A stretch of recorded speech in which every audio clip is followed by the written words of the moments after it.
Spoštovani gledalci in poslušalci podcasta Supermoč, dobrodošli.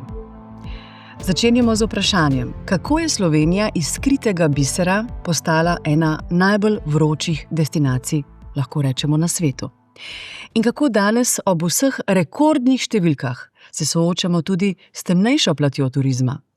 Saj veste, grozo na cestah, ki hromi pretok gostov, ter tudi kadrovsko podhranjenost, ki otežuje kakovost storitev. No, v tokratni epizodi gostimo Majo Pak Olaj, direktorico Slovenske turistične organizacije, ki že 3 desetletja soustvarja preboje slovenskega turizma in turizem ustvarja kot paradni konj gospodarstva. Gremo torej od prvih strategij in promocij do današnjih globalnih kampanj, Michelinovih zvezdnic in partnerstev s športnimi zvezdami, kot so Luka Dončić, Tadej Pogačar, Janja Garnbret in ostali. Seveda se bomo pogovarjali tudi o bilanci poletja 2025 in o vprašanjih, ali naš wellness ostaja samo v zdraviliščih ali se morda že seli v zgodbo dolgoživosti in seveda, kako bomo tudi odgovorili na najnovejše trende, kateri so, pa bo zdaj povedala direktorica Slovenske turistične organizacije Maja Pak Olaj. Maja, živjo. Ja, lepo pozdravljeni. Vsi tožimo, da se je to poletje 2025, bliskovito skoraj da že zaključilo. Imate tudi vi tak vtis? Ja, dejansko je tak vtis. Dogaja se v turizmu veliko. Moram reči, če pogledamo zadnje obdobje, turizem lepo raste kontinuirano skozi vsa leta, se razvija, krepi svojo prepoznavnost, se pravi Slovenija kot turistična destinacija. No in tudi letos, če pogledamo številke od januarja do julija, smo zabeležili po uradnih podatkih Statističnega urada 7% rast prihodov, 7% rast prenočitev in tudi poletje zgleda, da bo rekordno. Številke tako kažejo, se pravi za junij, julij 7% rast in pa tako podobno kaže tudi za avgust.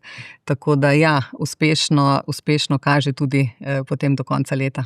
Torej Slovenija ni več samo prehodna država, kjer se tuji gost ustavi za noč ali dve. Zagotovo ne. Slovenija je v 3 desetletjih, če pogledamo, odkar potem, ko smo se osamosvojili seveda in tudi, ko smo začeli skupaj s partnerji sistematično promocijo, predvsem v tujini, to je tudi naše poslanstvo, lahko rečem, da je postala iz ene male, neznane deželice res globalna, zelena velesila in na to smo izjemno ponosni. Se pravi, je nekako zasvetila na tem globalnem turističnem zemljevidu v podobi, ki smo si jo želeli, v skladu z vizijo, ki smo jo postavili. Se pravi, ni samo prepoznavna, je tudi atraktivna, zaželena, zelena. Vse tiste strategije, ki ste jih snovali pravzaprav zelo dolgo časa in o katerih pripovedovali, so dejansko se udejanile, se uresničujejo. K čemu, mogoče tako, da ponoviva, k čemu stremi Slovenija, k torej zelenemu, butičnemu? Tako, zadnje vizije poudarjajo oziroma postavljajo vizijo zelene, butične destinacije, se pravi destinacije za edinstvena doživetja, s cilji povečati dodano vrednost turizmu. Vemo, da je majhna in tukaj se delajo veliki koraki naprej. Zadnja strategija, ki je bila narejena po pandemiji, skupaj z deležniki in z močnim konsenzom gospodarstva destinacij, poudarja koristi turizma za vse deležnike. Se pravi, poudarja to zadovoljstvo, ki ga morajo doseči tako prebivalci, turisti, zaposleni, se pravi turizem, kot ga želimo vsi. In zato je tudi slogan te strategije malo več in veliko bolje. Se pravi, malo več se nanaša na nekaj več, še vedno imamo prostora za neko manjšo rast, ne pa več veliko. In veliko bolje, se pravi kakovost, avtentične izkušnje, individualizirano doživetja. To je tudi ta smer trendov, kateri se zdaj vedno bolj poudarjajo. Imam zanimivo izkušnjo. iz sosednje Hrvaške, ki nam je na tem področju lahko tudi zgled.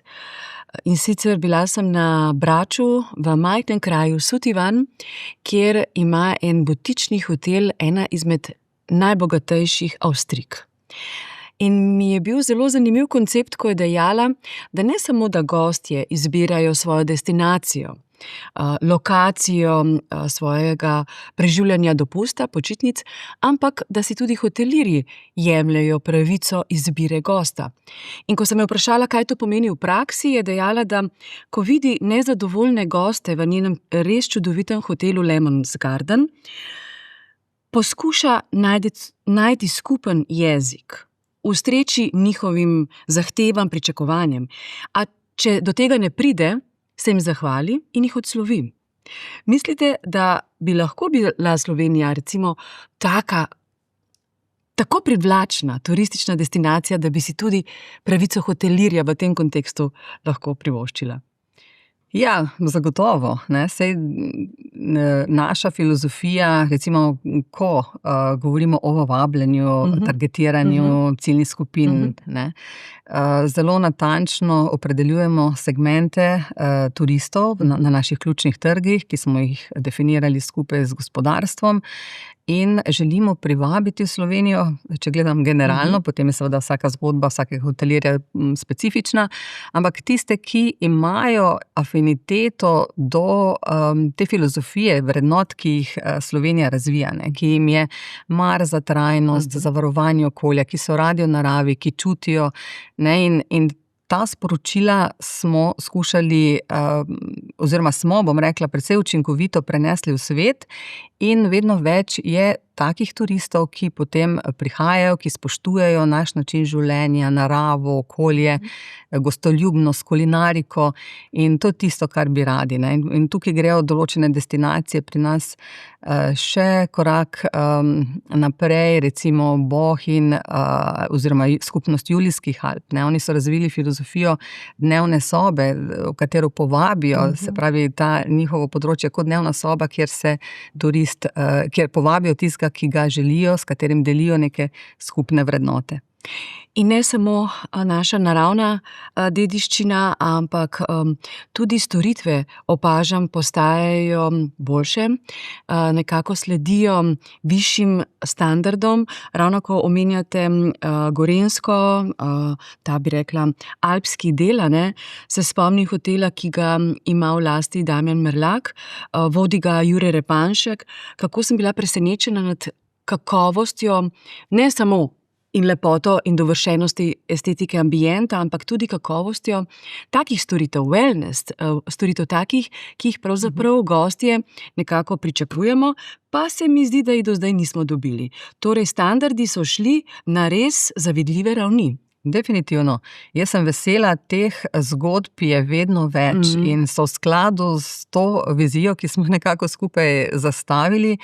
Letos je celo prišlo do ustanovitve združenja, recimo butičnih nastanitev Slovenije, se pravi, zopet en korak naprej.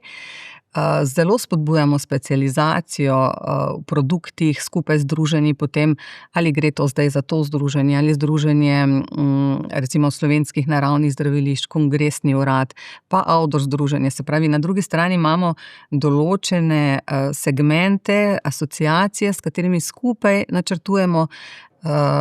Poznamo potem segment ljudi, ki jih zanima določen produkt oziroma segment, in potem seveda lažje tudi vsebine pripravljamo, ne. Vse skupaj pa se dogaja na platformi tega zelenega turizma, trajnostnega turizma, in tukaj smo razvili precej platform, ki pomagajo, in vidim, da jih tudi gospodarstvo pa destinacije res hvaležno jemljejo in na njih gradijo dalje. Recimo, razvili smo zbirko Slovenia Unique Experiences, se pravi edinstvena doživetja Slovenije. Želeli smo delovati v bistvu na nek način izobraziti, kaj to pomenijo edinstvena doživetja Slovenije, ne? Da je to nekaj avtentičnega, visoko kakovostnega, butičnega, personaliziranega, lokalnega.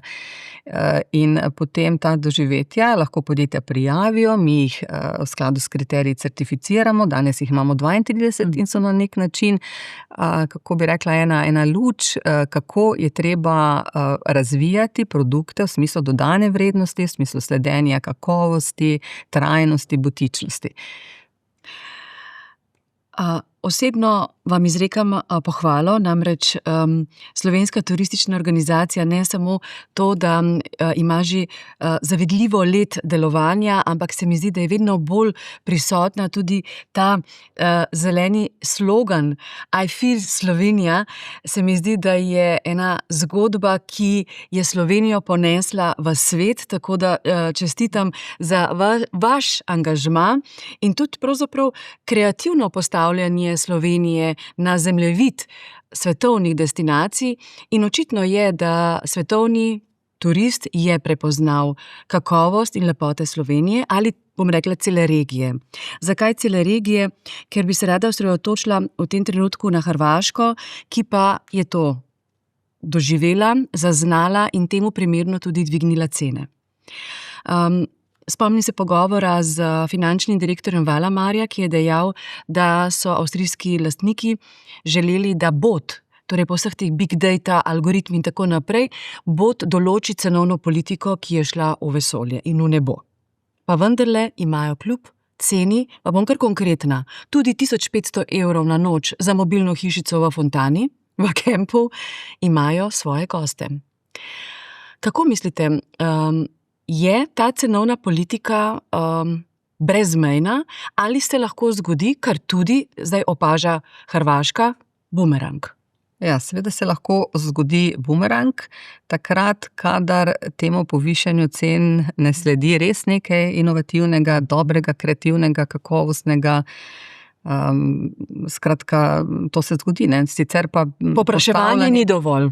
Tako, postavljanje cen je seveda v pristojnosti hotelirjev, ponudnikov, tudi v Sloveniji imamo podobne prakse, kjer seveda so cene določenih storitev, paketov, programov visoke in nič narobe s tem, če je zadaj ustrezna storitev, ustrezen produkt. Greva na Slovenijo. Ste že uvodoma omenili rekorde tega poletja, pa me vseeno zanima, kateri deli so recimo taki paradni konji Slovenije? Je to bolj, je to Primorska, je to Gorenjska, Prekmurje se tudi prebuja? Kdo je tisti recimo prvak letošnjega poletja?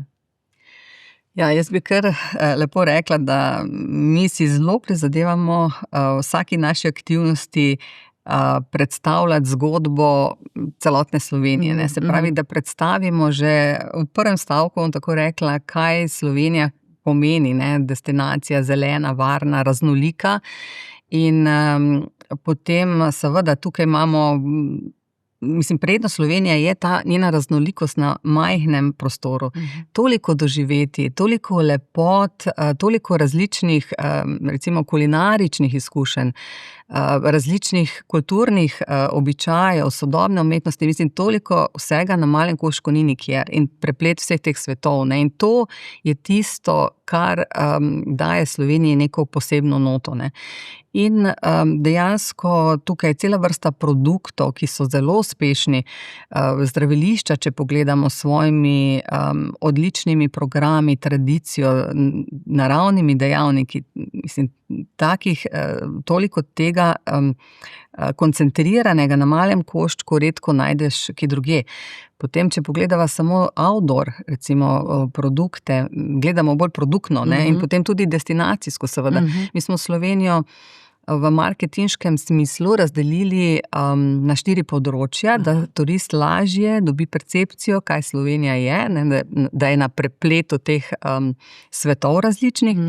Tako da govorimo o alpski Sloveniji, govorimo o mediteranski skupaj s Krasom, pa potem Ljubljana z okolico in pa seveda ves ta termalno-panonski del.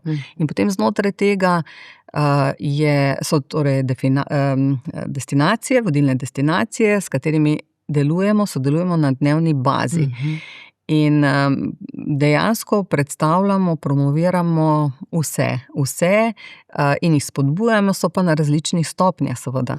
In predvsem, kar je ključno, je, da ponekod seveda se že pojavljajo izzivi, o katerih pač dnevno vidimo, da so, kar se tiče tudi kakšne gneče, kje zelo poudarjamo pravilno upravljanje s turističnimi tokovi. Zato seveda potrebujemo podatke, zato potrebujemo znanja in na tem področju potem lahko marsikaj naredimo. Zastoji na cestah so ohromili Slovenijo, verjetno bodo tudi tuji mediji poročali na žalost o tem, da Slovenija je bolj kot neprehodna oziroma da ohromi in ustavlja pretočnost in pa hitrost doseganja naših počitniških destinacij in sanj naše sprostitve. Kaj se pogovarjate z vsemi deležniki, kako rešiti to res neugodno vrzel? Ja, zdaj, če govoriva o zastojih na avtocestah, dejansko preko Slovenije gre ogromno tranzita. In to je velik, to je širši infrastrukturni izziv, ki presega turizem seveda, definitivno pa zelo negativno vpliva na izkušnjo tako turista, kot tudi prebivalca. Tako da tukaj je tudi v strategiji so zapisani seveda ukrepi, mi si želimo rešitev infrastrukture drugačne. In tudi, če pogledamo potem na samih destinacijah, tudi tam je zelo pomembno pametno načrtovanje prostora, infrastrukture, prometne, parkirišč, sistemov, park and go, zelene mobilnosti, potem upravljanje s turističnimi tokovi. Se pravi, da se veliko narediti na sami destinaciji z pametnim upravljanjem, marsikatera stvar pa seveda presega turizem in je potrebno pač nekje drugje zadeve reševati. Kakšno stališče ste podali, ko se je zgodila zgodba s Triglavskim parkom, z Instagram turisti in pa z pretirano prisotnostjo pločevine v tem naravnem parku, recimo, ko se je oglasil tudi svetovno znani alpinist Viki Grošelj? Ja, seveda, mi absolutno spoštujemo pravila, ki so v parku, kajti park je naša velika prednost, primerjalna prednost. In ravno ta narava neokrnjena daje Sloveniji en poseben čar in jo treba spoštovati. Lahko, seveda, razvijamo turizem, ampak v velikem spoštovanju do parkov, do narave, do ljudi, ki tam živijo. Turizem je nesporno eden izmed paradnih konjev slovenskega gospodarstva. Koliko imamo še prostora še za nadaljnjo rast? Samo če pogledamo recimo slovensko obalo in jo samo primerjamo z urejenostjo hrvaške obale.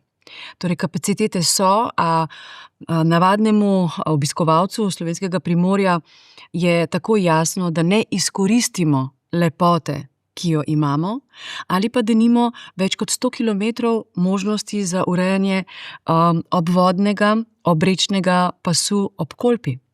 So to še neki, bi rekla, skriti potenciali? Zagotovo, potenciali so povsod, tudi priložnosti za rast so, za razvoj, bom rekla raje. In ta mora biti, tako kot tudi že rečeno, v tesnem sodelovanju vseh deležnikov na destinaciji. To je izjemno pomembno in v skladu nenazadnje s temi strateškimi usmeritvami butičnosti, zelenosti, trajnosti. Tako da, ja, veliko je še za postoriti, predvsem kar se tiče infrastrukture, tudi na obali, kar se tiče prometa. Ta nam zbija tudi konkurenčnost, dostopnost, so točke seveda in izzivi v turizmu, o kateri govori strategija in ki jih moramo seveda realizirati. Ampak dela se ogromno, korakov v pravi smeri.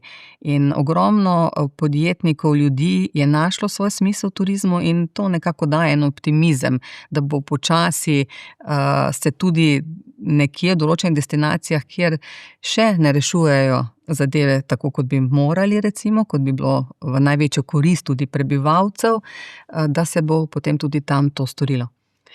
Izven etra sva se pogovarjali o najinih navadah in sva ugotovili, da kako imamo ljudje različne bioritme. Sama sem 5 AM človek, torej o 5 zjutraj vstajam in rada rečem, jutro je moj dan.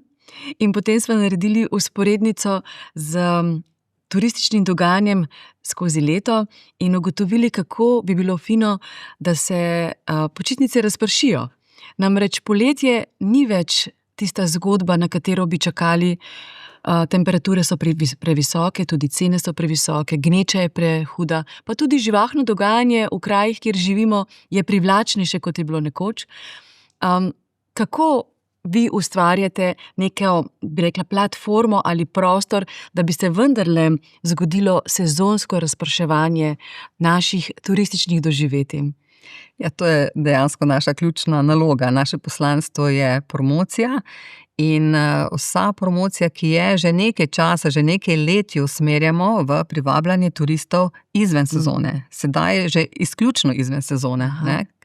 Tako da skozi globalne kampanje, ki potekajo na 22 trgih z izjemnimi dosegi, kjer predstavljamo v sodelovanju z našimi vrhunskimi ambasadorji, športniki Slovenijo na res take pristne, avtentične načine, pa potem družbena omrežja, tam smo zelo aktivni na 10 platformah. Vsako leto gostimo čez 200 tujih novinarjev. Moram reči, da so izjemno navdušeni nad Slovenijo, nad lepotami, nad v bistvu tudi povezovanjem znotraj Slovenije med javnim zasebnim sektorjem, nad vrhunskostjo gastronomije in tako naprej. Zdajle ravno je bil en čudovit članek v Le Figaroju o Sloveniji, nekako naslov je v smislu majhna Slovenija in velika gastronomija, skratka 9 strani, pa Telegrafu pred kratkim, pa torej v National Geographicu. Ogromno publicitete v zadnjih letih in uvrstitev Slovenije na top lestvice za obisk, ne? In torej ena najboljših gastronomskih destinacij oziroma najboljših trajnostnih destinacij in na to smo seveda ponosni, ker takšna pozornost prinaša en ugled in eno spodbudo. S seboj ste prinesli tudi nagrado, ne? National Geographic, če se ne motim. Tako. Takih nagrad je verjetno zelo veliko, takih poklonov, kot pravite, tudi zapisov, ampak to so take sladke težave, pa vendarle, ne, prinašajo neko odgovornost. Kako urejati naprej? Kakšna je vaša vizija urejanja turizma, seveda v okviru celotnega dogajanja v Sloveniji, gospodarskega, infrastrukturnega in tako naprej, tudi skozi prizmo vprašanja ogljičnega odtisa, da bomo zmogli, če nas bodo prepoznali še v večjem obsegu? No, ravno ta nagrada je v tej luči, ne, to nagrado smo dobili leta 2017. Slovenija je namreč postala eno leto prej prva zelena destinacija na svetu. Po standardi Green Destinations in postala je zaradi naše zelo jasne politike na področju trajnostnega razvoja, zaradi konkretnega orodja, zelena shema slovenskega turizma, v kateri je danes 300 destinacij in ponudnikov, ki seveda delajo vsakodnevne majhne korake, ki izpolnjujejo 100 različnih mednarodno primerljivih kriterijev na področju trajnosti, ki se izobražujejo, ki morajo sodelovati v okviru destinacije, če hočejo dobiti certifikat. No, in vsa ta politika in naša komunikacija, torej v sozvočju z znamko, ki odraža to politiko, je navdušila potem tudi očitno National Geographic, ki so nam Potem leto kasneje, to je bilo ob priložnosti največje poslovne borze v Berlinu, ITB Berlin, kjer je bila Slovenija tudi država partnerica v strokovnem dnevu na temo trajnosti, se pravi, smo imeli preko vas ta program. Tam so nam tudi podelili, se pravi, prvo mesto za vodenje trajnostne politike. Tako da to je bilo ena taka prelomnica, ki nam je dala potrditev, da smo na pravi poti in eno veliko motivacijo za naprej in ogromno zopet enega povpraševanja strani medijev, turistov in tako naprej. In takrat na tem panelu, se spomnim, so sodelovali od Lučke Kajfeč, Bogataj, Lenarčiča, skratka naredili smo ene take panele, strokovno izobraževanje in moram reči, da so tuji partnerji bili precej navdušeni. Zelo lepo je slišati, da je Slovenija v špici trajnostnih dežel, zelenih dežel, in da je lahko kot nekakšen zgled celemu svetu. Imamo pa drug problem ali vrzel, ki jo moramo naslavljati, in sicer naš ambient, narava, naša vizija gre v pravo smer, pa vendarle se potem na dnevni ravni ustavimo tam, kjer ima verjetno tudi še kakšna druga država v tem trenutku težavo, in sicer kadrovsko pomanjkanje, kadrovska podhranjenost. Menite, da je ta rešitev, ki jo nekako iščemo pri Filipincih, Romunih in tako naprej, dobra rešitev? Bo obrodila sadove? Torej, zaposlovanje tudi delovne sile je del rešitve, ne? Nujni del, saj pač procesi morajo teči, ampak vendarle več je treba narediti na promociji poklicev, mlade navdušiti, za delo v turizmu, ki je čudovita panoga, ki je ena najbolj perspektivnih panog, ki ti odpira nekako okno v svet, ki omogoča stik z drugimi kulturami. Skratka, je ena čudovita panoga, delaš z ljudmi, si v stiku po eni strani z različnimi torej državami, z tehnologijo. In tukaj smo na Slovenski turistični organizaciji skupaj z zbornico gospodarsko, ministrstvom, šli v neko kampanjo za privabljanje mladih, torej, da bi se odločili za poklice v turizmu na TikToku. Skupaj z ambasadorji, se pravi tistimi, ki delajo v turizmu, da bi tisti navdušili mlade. Tako da nekaj interesa je, jaz upam, da bomo tukaj uspešni. Se pa zavedamo absolutno dimenziji tega problema, tako v Sloveniji, kot tudi drugje po svetu. Delo je lepo, ampak je tudi težko. Vemo, da je treba, da tukaj ni praznikov, ni prostega časa veliko, tako da ja. No, ampak Slovenija je dolgo časa iskala to priložnost, da se odpre torej tudi tujim delavcem, da jih lahko privabi tudi iz kultur, ki niso čisto, bi rekla, podobne naši, je pozitiven učinek ali ga sploh ni? Ker nekaj ljudi iz teh oddaljenih kultur, dežel vendarle že zaznamo tudi na slovenskih tleh. Tako, te je treba seveda usposobiti, izobraziti, da se vključijo v sam sistem, imajo tudi neke svoje dobre veščine in tako, kot sem rekla, zagotovo so lahko del rešitve, ne pa edini del. Veliko moramo narediti na tem sistemskem delu izobraževanja, zagotavljanja dobrih pogojev tudi za delo v turizmu. Verjamem v holizem, da je vse prepleteno in v soodvisnosti, zato bo to vprašanje skoraj da ne na mestu, ali pa brez smisla, pa vendarle me vseeno zanima.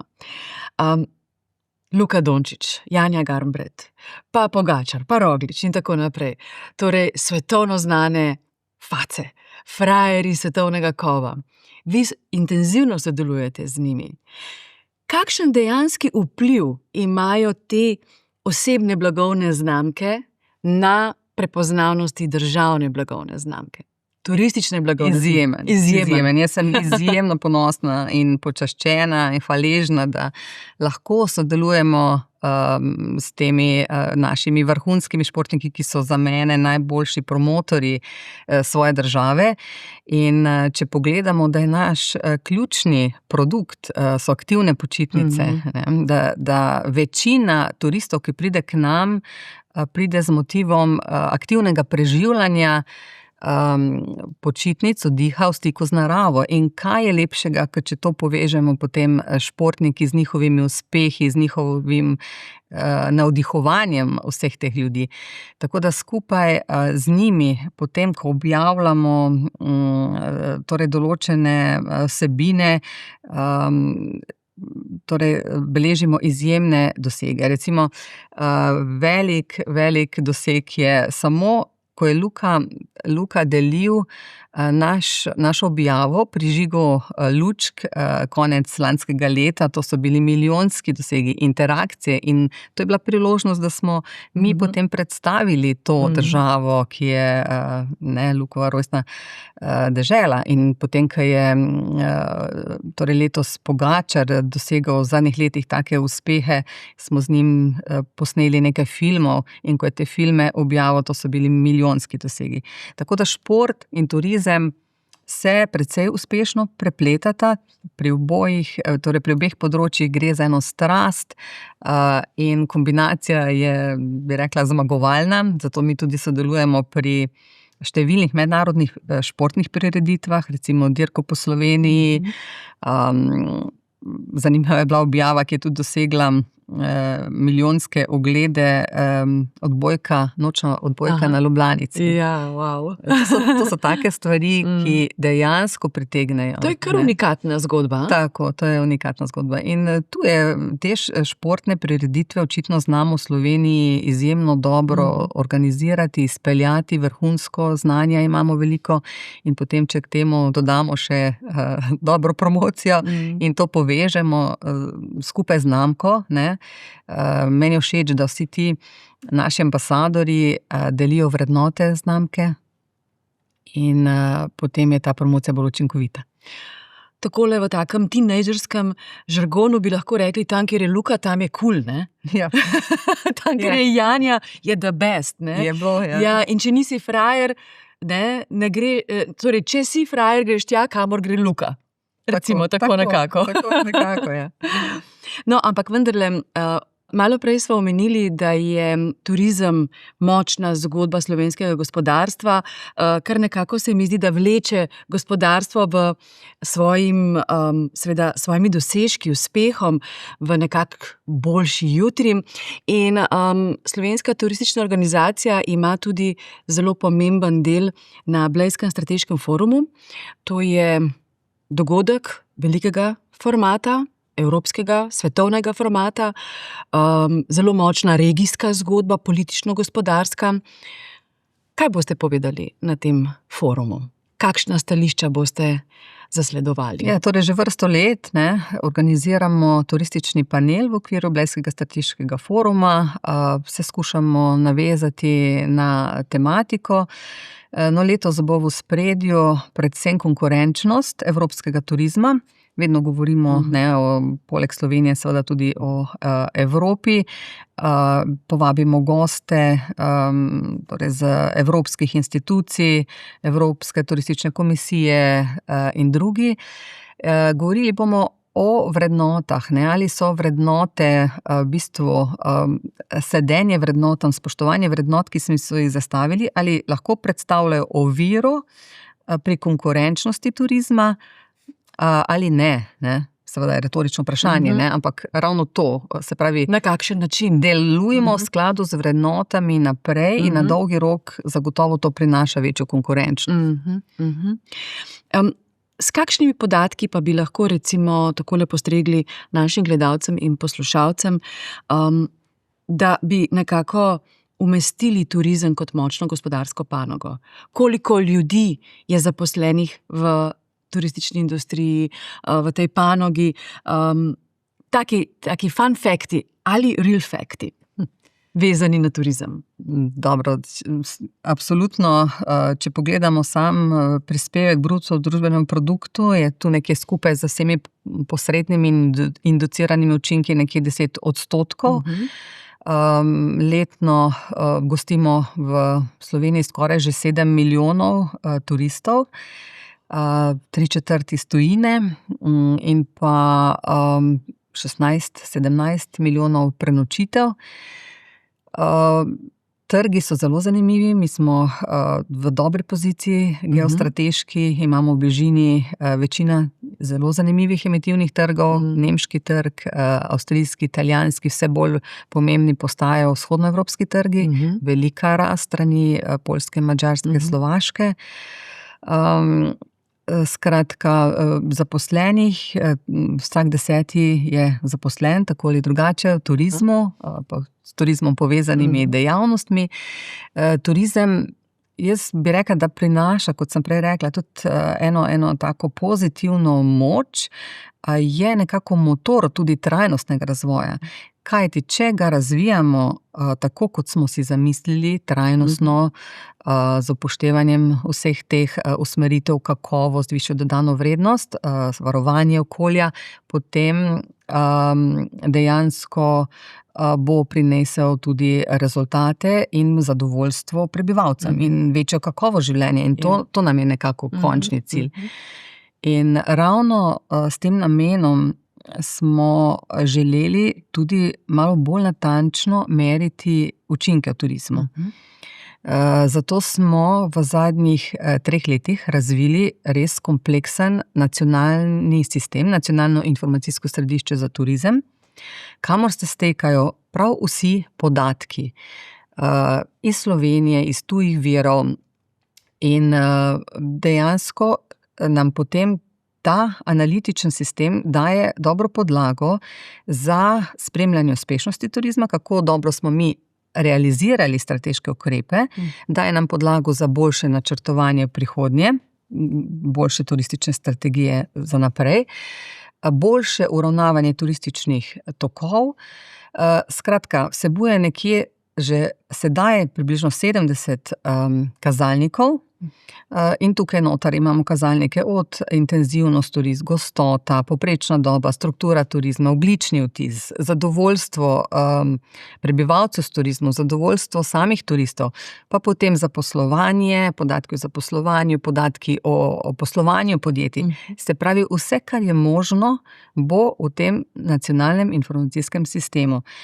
Platforme so na voljo, tako nam za bolj učinkovito, natančno trženje, segmentiranje, kot destinacijam. Oni imajo zdaj v realnem času pogled v dashboard specifično prilagojen posamezni destinaciji, vso analizo, se pravi real time, in potem seveda zelo koristen pripomoček za univerze, za podjetja, eno ogledalo, kje smo in kam je potrebno iti.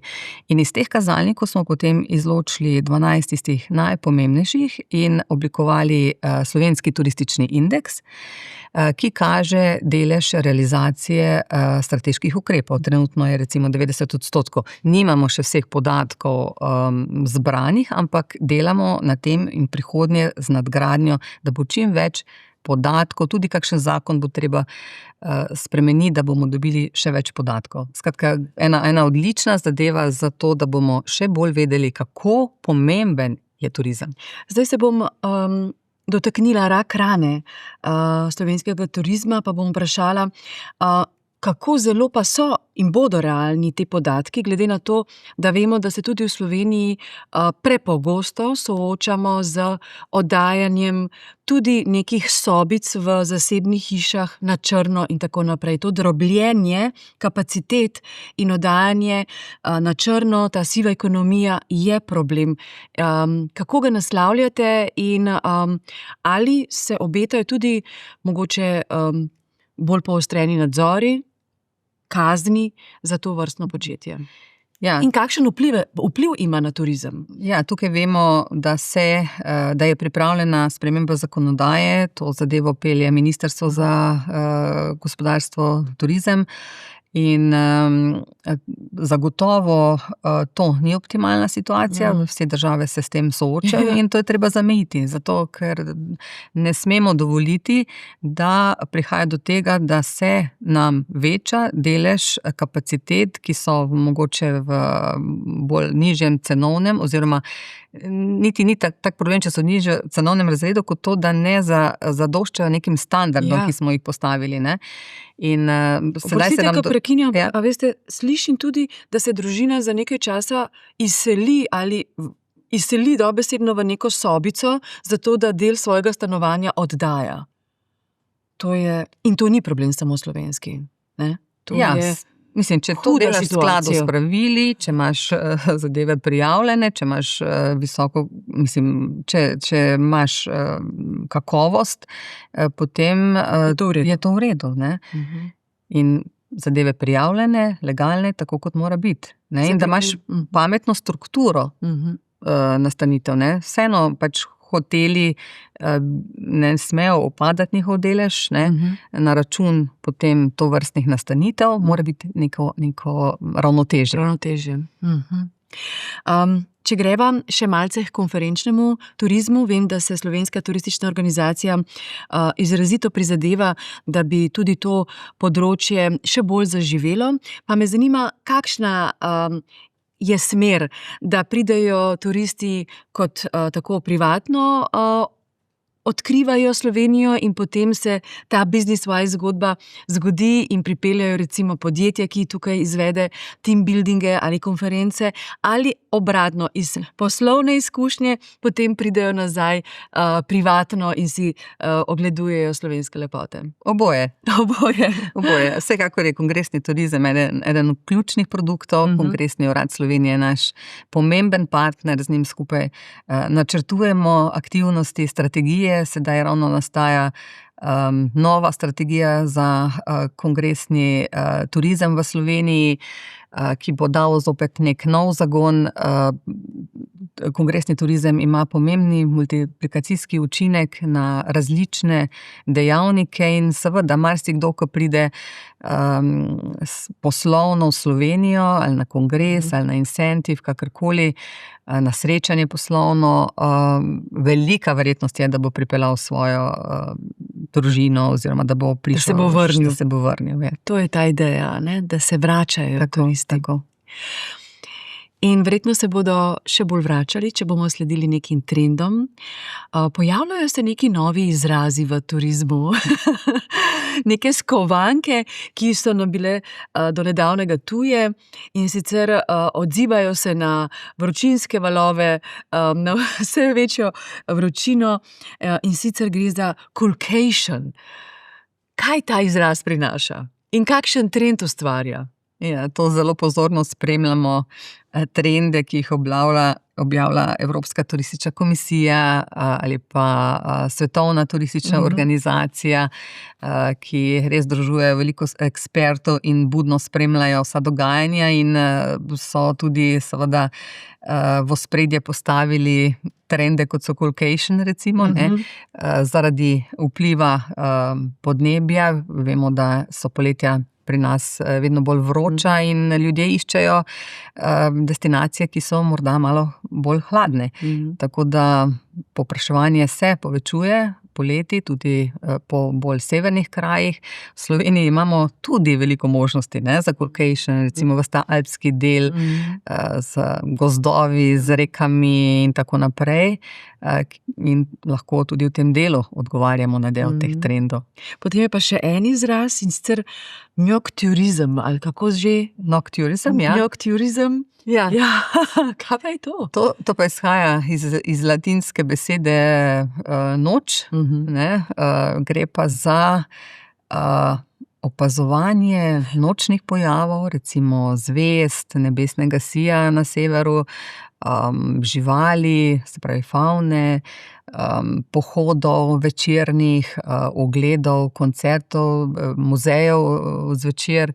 Skratka, cela vrsta enih doživetij, ki so povezana pač z tem obdobjem noči.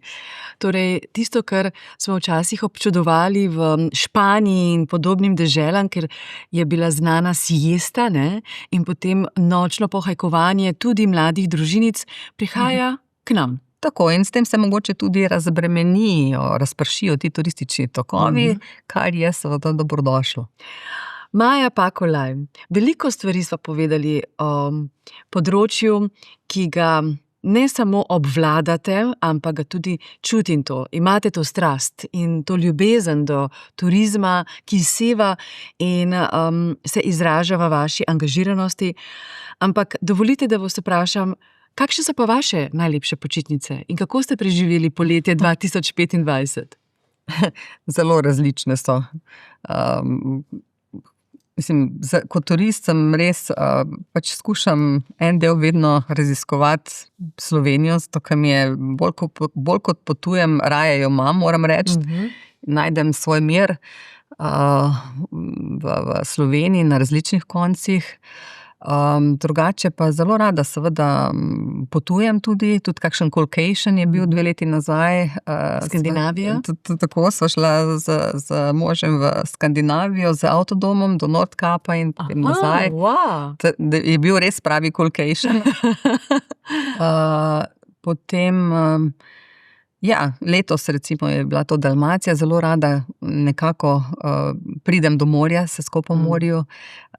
Tako da je vedno nekaj drugega. Ste človek večernih promenad in te, bi rekla včasih, tudi ulične histerije, barvitosti, dinamike, glasbe, ali raje uživate nekje v kakšnih skritih kotičkih, kjer se gibljete med naravnimi materiali, recimo voda, torej morje, reka, kamen, skala. Raje to drugo, ne? Čeprav vedno pa preverim vseeno atmosfero, tudi kak večer. Ne? Absolutno. Kako mislite, da v kakšno smer se bo razvijalo turistično dogajanje? Namreč tudi Slovenska turistična organizacija se zelo odpira novim tehnologijam, imate zelo inovativne modele, vidne tudi na vaših platformah. Imate asistentko, ki zelo lepo usmerja in nekako daje navodila, predloge, ideje vsakomur. Torej gre za bota, ne, ki nekako pomaga ljudem pri brskanju najljubših destinacij. Menite, da se bomo prestavili v metaverse in potovali samo še takole virtualno ali bomo še vedno fizično premagovali razdalje? Fizično premagovali razdalje. Veliko energije smo vložili v digitalizacijo, res že od 2015 zelo intenzivno vlagamo digitalno trženje, globalne digitalne kampanje. In lansko leto smo tudi oblikovali Almo, našo svetovalko, ki dela neutrudno 24 ur na dan, 7 dni v tednu, v 7 jezikih na razpolago. In nam je seveda veliko pomoč. In absolutno digitalizacija je nekaj nujnega za konkurenčnost turizmu. Pomagala nam bo nenazadnje tudi pri zeleni preobrazbi. Ta trenutek namreč že integriramo zeleno shemo, o kateri sva prej govorili, v nacionalno informacijsko središče, se pravi, da bodo tudi vsi ti kazalniki, po katerih ocenjujemo, spremljamo napredek na področju trajnosti sedaj v tem sistemu. Zelo veliko se ukvarjamo z umetno inteligenco, nam pomaga pri trženju. Pred 2 leti, seveda, ko je prišla bolj v ospredje, smo takoj začeli z usposabljanji, izobraževanji, tako da absolutno digitalizacija je nujnost v turizmu in ugotavljamo, da je še premalo prisotna. In zato je tudi veliko našega izobraževanja ravno ponujamo na tem področju. Imamo vsako leto, organiziramo digitalno akademijo za naše vodilne destinacije, za podjetja, kjer jih usposabljamo čisto konkretno, praktično za delo na vseh področjih, v marketingu in tako naprej. tudi dogodek, največji strokovni dogodek, to so dnevi slovenskega turizma, ki bo letos novembra na Brdu pri Kranju. Drugi dan je posvečen digitalizaciji IT Tour, kjer zopet predstavljamo dobre prakse, kjer se učimo, izobražujemo, osveščamo. Lani so bili tema dnevu slovenskega turizma prav umetna inteligenca. Se pravi, da skušamo privabiti strokovnjake z nekega področja in potem se res izobraziti, spoznati zadevo v detajle in razvijati potem svoje zgodbe naprej. To je ključ. Ampak Metaverse ne bo omejen prostor, torej ne bo naš edini prostor turistični doživeti. Tako. Ne bo. Ne. Verjamete, da bomo še hodili po različnih diagonalah. Za konec, Maja Pakolaj, zelo sem vesela in počaščena, da ste prišli v studio medijske hiše Delo v podcast Supermoč. Zato vas na koncu vprašam, kakšno supermoč imajo naša potovanja, naši izleti, naše sanje poiti nekam. Je to v resnici naš pobeg? Je to, bi rekla, že skoraj da osebna higiena, kajti vemo, da ko človek potuje, spoznava nove stvari, tudi nekako osvežuje kognitivne sposobnosti.